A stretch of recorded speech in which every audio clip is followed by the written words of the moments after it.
Hello दोस्तों, नमस्कार। आज का हमारा टॉपिक है भारतीय संविधान का निर्वचन। तो देखिए, निर्वचन का मतलब होता है शब्दों या आशयों को समझना। मतलब भारतीय संविधान में जो कुछ शब्द ऐसे हैं जिनका हमें मतलब समझना बहुत ज़रूरी हो जाता है। ठीक है, जिसमें आप देखेंगे तो भाग क्या चीज़ होती है, अध्याय क्या होता है, अनुच्छेद क्या होता है, परंतु क्या होता है जिसे आप क्लॉज बोलते हो, फिर उसके बाद आप देखते हो सब क्लॉज। तो इसको आज हम लोग समझेंगे साथियों।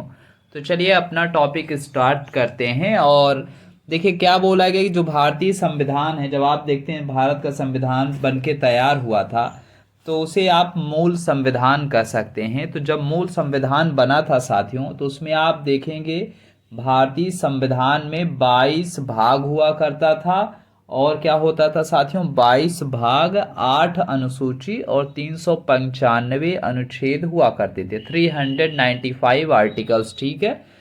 फिर उसके बाद क्या हुआ साथियों, जब आज की स्थिति हम देखते हैं, आज की डेट की अगर बात किया जाए तो 10 नवंबर 2025 की डेट पे अगर आप देखोगे तो भारतीय संविधान में आज आपको 25 भाग देखने को मिलता है, 12 अनुसूचियां। जो कभी 8 अनुसूची हुआ करती थी, अब वो 12 अनुसूची, 12 अनुसूची हो चुकी है। ठीक है।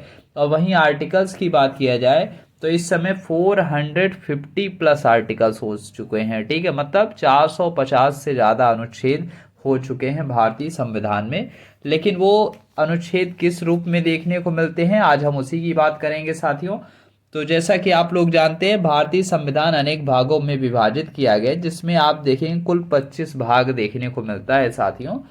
और बात किया जाए इसी भाग के तहत ही आप देखेंगे तो आपको अध्याय भी देखने को मिल जाता है। ठीक है। तो जब आप संविधान पढ़ते हैं, अगर आप संविधान की किताब रखे होंगे तो उसमें आपको मिलता होगा कि जब आप उस संविधान के भाग 5 में जाते हैं, जिसमें आप देखेंगे संघ का वर्णन किया गया है, तो जिसमें संघ के साथ साथ बताया गया है, अलग अलग भागों में डिवाइड कर दिया गया है कि राष्ट्रपति की शक्ति क्या होगी।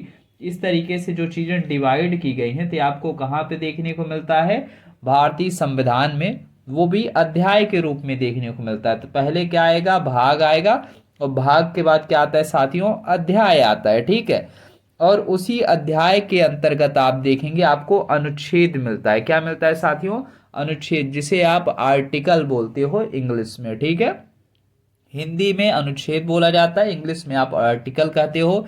जैसे आर्टिकल 12 से लेके जो आर्टिकल 35 तक है वो फंडामेंटल राइट्स है, मौलिक अधिकार हैं। तो ऐसे क्या किया गया है, अध्याय को डिवाइड कर दिया गया है आर्टिकल्स में। ठीक है।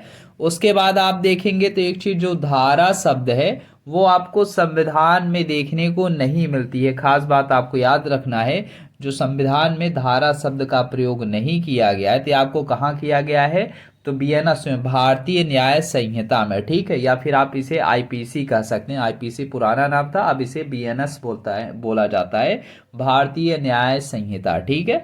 और नेक्स्ट अगर बात करते हैं साथ में, एक चीज और आपको जो देखने को मिलता है वो है क्लॉज। क्लॉज को हिंदी में आप परंतुक कहते हैं। क्या कहते हैं साथियों, परंतुक। तो देखिए कुछ अनुच्छेद में आप देखेंगे तो आपको परंतुक देखने को मिल जाता है। ठीक है। अब परंतुक होता है क्या है साथियों, तो इतना याद रखना है, परंतुक को आप इंग्लिश में क्लॉज के नाम से जानते हैं। तो कहा गया है कि कुछ अनुच्छेद में परंतुक होते हैं।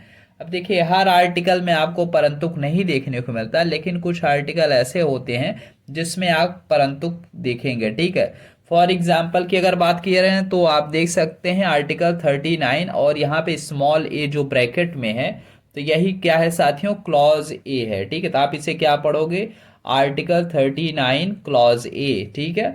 और ये जो आर्टिकल 39 क्लॉज ए है, ये अनुच्छेद 39 का ही हिस्सा माना जाता है, इतना याद रखना है। तो आर्टिकल 39 का हिस्सा कौन है, आर्टिकल 39 क्लॉज ए है। ठीक है। लेकिन कहीं कहीं आप देखोगे तो आपको कुछ कैसा देखने को मिलेगा, कैपिटल लेटर में देखने को मिलता है। ठीक है। यहाँ पे आपने क्या देखा, जो स्मॉल ए था वो ब्रैकेट में था और स्मॉल लेटर में था। ठीक है, इतना याद रखना है। लेकिन यहाँ पे आप देखें तो ये क्या हो गया, ब्रैकेट भी नहीं है, कैपिटल लेटर में लिखा है। तो ये क्या लिखा है, आर्टिकल 39 ए लिखा हुआ है। ठीक है। अब इसे आप क्या पढ़ोगे, जिसे आप आर्टिकल 39 ए पढ़ोगे, क्लॉज नहीं लगाना है। क्लॉज मतलब जो ये ब्रैकेट में होगा तब क्लॉज लगेगा। ठीक है। आप इसे डायरेक्ट पढ़ोगे आर्टिकल 39A। इसका मतलब ये है कि जो आर्टिकल 39A है वो आर्टिकल 39 का हिस्सा न होकर एक अलग आर्टिकल है, ठीक है, और एक स्वतंत्र आर्टिकल, इतना याद रखिएगा। और नेक्स्ट अगला जो आता है क्लॉज के बाद क्या आता है साथियों, तो वो होता है सब क्लॉज, ठीक है। तो सब क्लॉज क्या होता है, तो सब क्लॉज को आप हिंदी में परंतुक कहते हैं। अब ये होता कैसे है साथियों, तो इसको समझने के लिए अगर हम अपने राइट साइड में ध्यान दें तो यहाँ, तो जैसा कि आप लोग देख सकते हैं साथियों, यहाँ साइड में लिखा हुआ है article 19 clause 1 sub clause A, ठीक है। तो आप इसे क्या पढ़ोगे, आर्टिकल 19, ठीक है, उसके बाद क्या है क्लॉज 1 सब क्लॉज ए के नाम से पढ़ा जाएगा, ठीक है। और वहीं अगर हम बात करते हैं साथियों, कभी कभी ऐसा देखने को मिल जाता है, जैसे आप देखेंगे तो यहाँ पे क्या लिखा है, आर्टिकल 19 लिखा है क्लॉज 1A पढ़ोगे आप, इसे क्या पढ़ोगे, क्लॉज 1A, ठीक है। यहाँ पे क्या था, ये सब क्लॉज के तौर पे पढ़ा जाता था, लेकिन यहाँ पे आप क्या पढ़ोगे, क्लॉज क्या पढ़ोगे, 1A, ठीक है, इतना याद रहेगा। सो उम्मीद करते हैं ये चीज़ें क्लियर हो गई होंगी साथियों। अगला जो एक और चीज़ आपको देखने को मिलती है वो है अनुसूची, ठीक है, शेड्यूल बोलते हैं, स्केड्यूल जिसे बोला जाएगा। तो ये क्या होती है, तो इतना याद रखना, जो अनुसूची होती है साथियों, ये क्या करती हैं, संविधान की पूरक होती हैं और संविधान के अंत में वर्णित या लिखित होती है, ठीक है।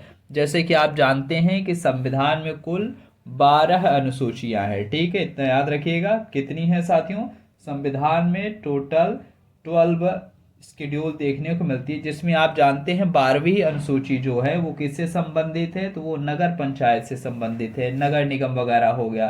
फिर उसके बाद अगर आप देखें 11वीं अनुसूची है वो पंचायती राज से संबंधित है, ठीक है। तो कुछ इस तरीके से आप देखेंगे तो जो 4 एक्स्ट्रा अनुसूचियां जोड़ी गई हैं, है ना, तो उन सब का एक अलग अलग मतलब होता है। और अगला जो टॉपिक होगा उसमें हम 12 अनुसूचियों की बात कर लेंगे, ठीक है। तो उम्मीद करते हैं ये चीज़ें आपको क्लियर हो गई होंगी साथियों। तो मिलते हैं अपने नेक्स्ट वीडियो में।